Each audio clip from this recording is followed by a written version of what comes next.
Welcome to the Business Building Blocks podcast, where we talk about the struggles and celebrations that leaders and entrepreneurs experience on their journey to success. I'm your host, Kristina, and I'm passionate about helping you achieve massive amounts of success at work and at home. We'll talk about all things people and organizational wellness, share relatable stories, and feature insightful guests because quality people and processes are at the heart of every success story.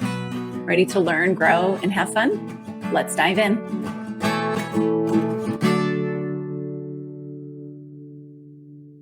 Hello, and welcome to the Business Building Blocks podcast. I'm your host, Kristina Schmitt. We've all heard the definition of insanity. It's doing the same thing over and over again and expecting a different result. We know this. We know that sometimes we need to change, and yet sometimes we find ourselves stuck and we didn't even know it. So you're smart, you're good at what you do. And if that weren't true, you wouldn't have had the success that you already have. But sometimes even the smartest people need a little kick in the pants to change and to grow, and you need some help. So what I'm talking about here is leaders, business owners, those of you listening to my podcast here, sometimes, myself included, we find ourselves continuing to solve the same problem over and over again. And it's not because we're not smart, and it's not because we're not good at what we do. It's because sometimes we just find ourselves in that loop. And what I want to explain today is a little bit of why we might find ourselves doing this, what that impact is, and then obviously the most important part is how to get out of that pattern. It's because we haven't found the root cause. So when you're solving a problem, a lot of times we're faced with, especially in today's complexity of life's complexity of just systems. And we have a lot of, this causes reactions in 3 or 4 different places, and that then impacts 3 or 4 more places. And so there's a lot of complexity in it. And a lot of times we're brought symptoms. And in an effort to solve it quickly, we symptom treat. So we band-aid it. We hit the thing that's in front of us. And it happens. It happens to all of us. And sometimes it has to happen because sometimes we're in a state of triage. Like when you start your business, a lot of times you do just band-aid things here and there. And you say, I'll figure it out later. I don't know how many times I've said, I'm just going to do it manually this time, and then I'll figure out a system for it later. Well, later never seems to come because of various reasons. But in terms of these problems, it's usually because we haven't found the root cause. So for me, if I don't create a system, it's because I don't know what it is yet. I don't know how to develop it. I know how, but I don't take the time to develop it. And, there's usually a problem within there that's preventing me from doing the system. So I'm not solving that problem. I'm just working around it. Sometimes we'll try something. We'll try a new, route, or we'll try something, just a little tweak to it. And sometimes we have to have a drastic change in thinking in order to solve these problems too. And that takes time, takes sometimes a different genius than we may have.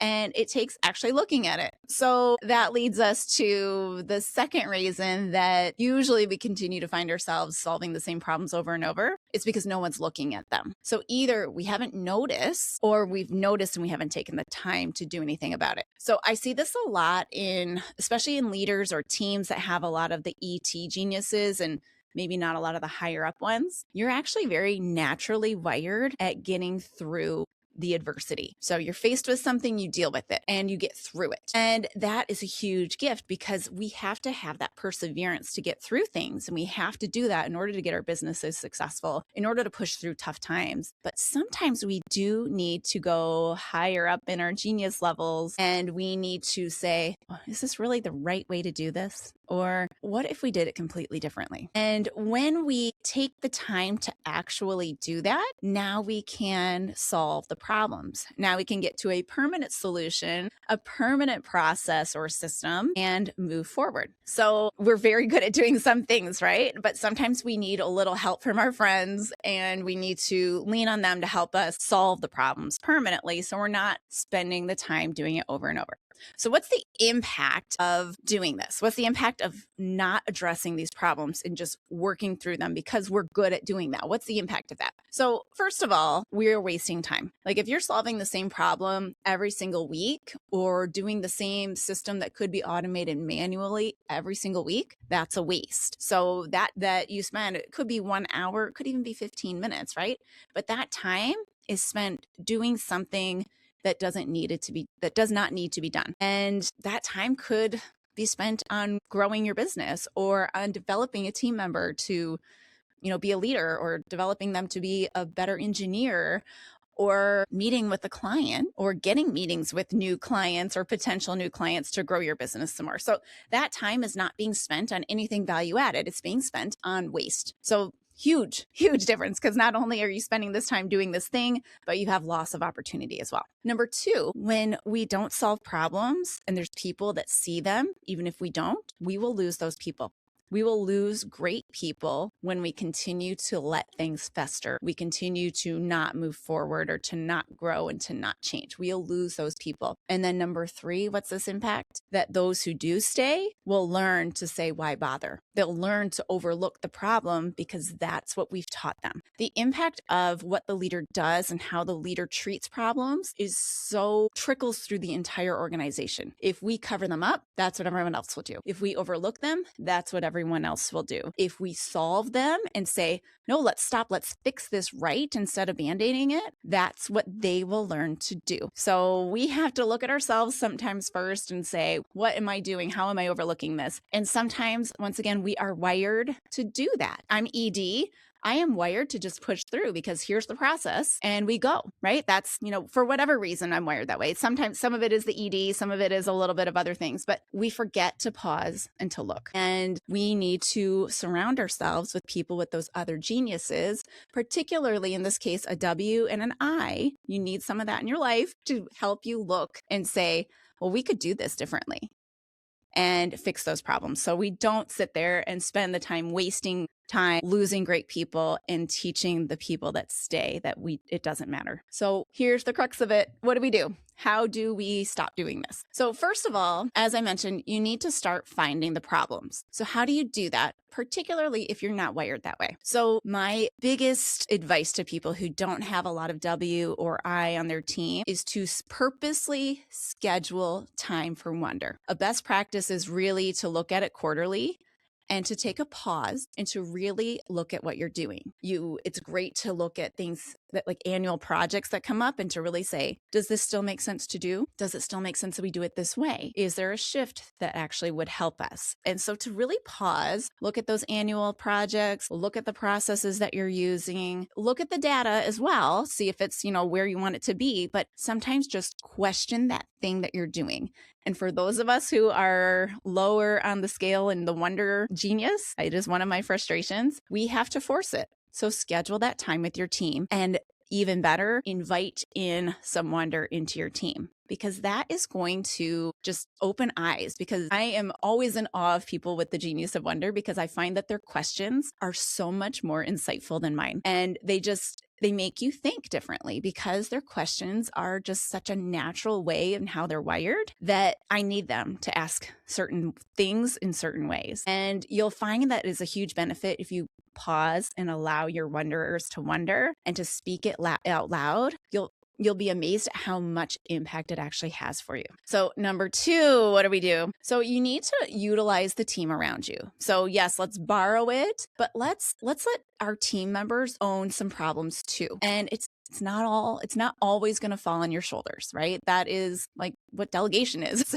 So allow your team members, particularly if they're in that higher level of genius, higher levels in the escalation of geniuses. So we say W and I are like 30,000 and 25,000 foot levels of geniuses. So bigger picture, higher level looker at the problems. Okay, so take some time to be higher level up, and that will help you find some problems or rethink how you're doing it so you're not doing the same things over and over. So utilize your team, bring them in, let them own a portion of it. Because when people own things and you say you have this freedom to fix the things you find, and I'll support you in how you do that, they get so excited for it. They will, especially the ones in WI, right, in this area, they will love it because they've probably seen it and it's been allowed to be overlooked. So when you can speak to this language and say, hey, this is not my forte and I see that it's yours, can you help? That is awesome. People love to do that, and they will love to create new things around certain parts of the process. So getting them involved and getting them to help in this wonder process to identify the problems and then allow them the freedom to fix them is huge. So if, let's say, you don't have a lot of invention or you don't have a lot of wonder on your team, the next best way to do it is like obviously borrow from somewhere if you can. Like you might have a facilitator that excels in this, or you might have, another team nearby or a friend that likes to do these things. So bring them in, have them help. But the next best thing, if you just really don't know what to do, is like sit your team down and just say, what's frustrating? What's driving you crazy right now? And you fix that, because now you're just getting people used to saying, I don't just have to deal with it. I can do something about it. And that will help build momentum in that direction. That will help you to just solve more problems, keep moving forward. So that's kind of the big first one. First, start identifying the problems. The second one, this is going to help you make sure that these solutions are correct. And it's utilizing an actual problem solving process. Like I mentioned, we have a lot of symptoms out there. And, you might see, we always would teach this when I was teaching 5S. So the first one is getting all the crap out of there. And the second stage is cleaning, right? You're sweeping. So you find these leaks and you can wipe them up. That's, you've cleaned up the symptom. You've got a leak on the floor. You've cleaned it. But unless you find and you track through the process where it's leaking from, you're going to continue to have to clean it. So using an actual problem solving process, whether it's, follow it back until you find the cause, or a little bit more complex, is going to help you get to the root of it, help you get to that root cause. So I'm going to lay this out to you, 3 simple ways to do it, because sometimes I think we overcomplicate problem solving, because a lot of times it is just very, very simple and it can be done very simply. But so for a lot of problems, especially if you've not been doing this at all, this is the simplest and easiest way. So you say, where do we want to be? And you just find the thing that's getting in the way and you fix that. You move it out of the way. That is simple, quick. It helps people stay empowered, because people can usually remove a roadblock and they can do tiny roadblocks as they go, and then they can escalate when they need some help. So this is the easiest way to do it. I did a podcast a while back about using the Toyota Kata process. That is essentially this. Okay. Where do you want to be? What do we think is causing it? Take care of that. Did it cause it or not? Were we able to move forward or not? Right? So it's simple trial and error, and it's very quick, and it allows people to get that huge momentum and that some small improvement every single day, or at least moving closer to an answer every single day, that gets people in that pattern of problem solving.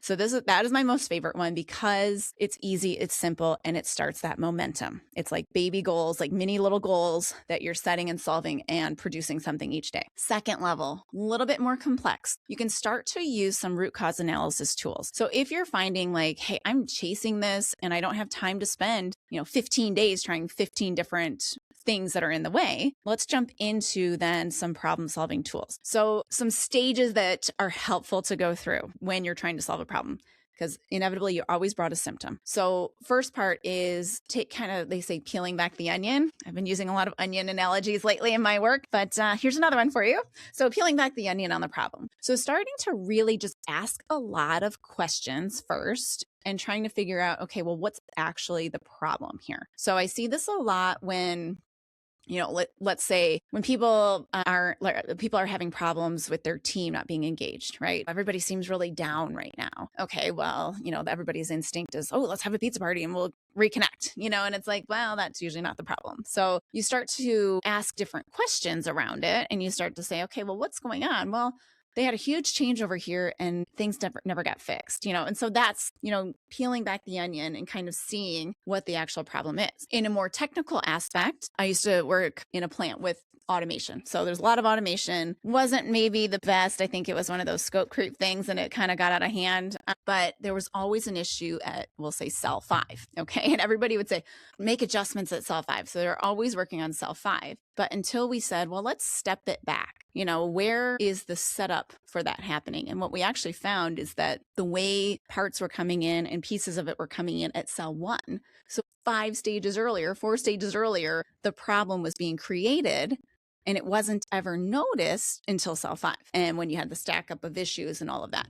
So when we would fix that, it would be better. So when we can remember that, hey, let's walk backwards through the process to where it was created, now we can solve the actual problem, not the perceived problem, we'll say. So that's a great one. I always find that the most helpful, and people tend to skip that one, and then they jump into these other things that I'm going to talk to you about. The next one is fishbone. If you haven't seen it, more appropriately, it's called the Ishikawa diagram. It's basically you draw like what looks like fish bones, and you identify the 5 M's, and you kind of say, is it material? Is it method? Is it the machine? Is it the man? Or is it our environment around us? And so you start to just brainstorm causes for the problem that you're seeing. So now you've got this huge brainstorm and ideas of things to go test on a regular basis. Some you can eliminate right away, maybe because it's not the issue for whatever reason. Hopefully you have some proof. But now you've got areas to quickly test as well. So that's a great one to really get down there. Then once you get, okay, we can see there's a cause and effect. Now you can jump into the infamous 5 why that people seem to like to jump into earlier on. But that one shouldn't come until later. So when you've kind of you found the cause and the effect relationship, now start to ask, why is this happening? And there's usually a 3-branch element of that. And what was the reason we didn't catch it? What was the problem in the system that caught it? What else could be causing it? Those kind of 3-pronged, 3-legged 5 whys are very helpful as well to really get to the root cause. And that's going to help you go from symptom to solving the problem. And then the last one is using a very formal, you can be DMAIC, 8D, 11D, any of those problem solving things. They utilize everything I've just talked about, but they have like a little bit more formal thing. And sometimes you can have like designs of experiments. These more sophisticated ones and more kind of, we'll say, formal problem solving, they make sure you don't skip steps, but they're also great when you have some complexity. But ultimately, what it really comes down to is fully understanding the problem, testing possible solutions, and weeding out the ones that aren't there. And then when you put the solution in, making sure it's spread through the organization, not just on that one instance. You have to have that mechanism to redeploy it into the rest of your business or the other processes that are similar as well. So, copy paste everywhere, making sure everybody's aware of it. So this is really how we're going to start attacking problems. And I cannot stress enough the importance of finding it and getting people excited about it and getting something resolved. So once again, if you're starting from scratch, if you're like, gosh, we've not done any of these things, then your best bet is to just say, hey, what's driving you crazy right now? Let's just fix that. Because that's going to win you some points with people. That's going to get people to see that, hey, we want to make it better. And that's going to get people involved in the solution and ready to do some more problem solving. All right. If you enjoyed today's episode, please like it, share it with a friend, leave a review, and of course, subscribe to the podcast wherever you are listening to this, whether it's Spotify or Apple or even on YouTube. I did a lot of hand gestures today, so it might be worth a YouTube watch. Just hop onto that because that's how we get the message out. That's how we get this into more people's hands. And when more leaders and business owners are solving problems, creating better teams, stronger teams, now we have more happy, joy-filled people in the world. So that is my mission here. So I will see you on the next episode of the Business Building Blocks podcast. Thanks for tuning in to the Business Building Blocks podcast. If you enjoyed this episode, make sure to subscribe so you don't miss what's next. If you found value in our conversation, please leave a quick review, like, or share. It helps us reach more amazing listeners like you. For more resources and insights, visit KristinaSchmitt.ca, where you can find tools and support to empower your leadership journey. Thanks again for listening, and we'll see you in the next episode.